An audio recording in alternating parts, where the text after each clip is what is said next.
তেকানি গ্রামের শেষ প্রান্তে একটা পুরনো কুয়ো ছিল। মানুষ বলে সেখানে ৩০ বছর আগে এক নারী আত্মহত্যা করেছিল, যার স্বামী তাকে আগুনে পুড়িয়ে মেরেছিল যৌতুকের জন্য। কিন্তু আগুনে পুড়েও সে পুরোপুরি মরেনি। চিৎকার করে বলেছিল, আমি ফিরে আসব, কুয়ো আমার ঘর হবে।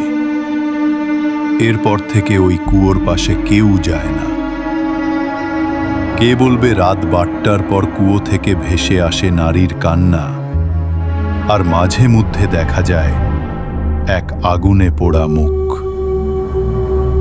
এক রাতে ৩ বন্ধু রাফি, অয়ন আর সাব্বির চ্যালেঞ্জ নেয় কুয়োর পাশে গিয়ে ক্যাম্প করবে।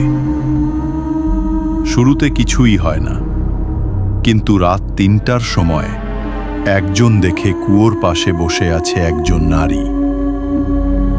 তার চুল পিঠ ছাপিয়ে ঝুলে আছে, মুখ দেখা যাচ্ছে না।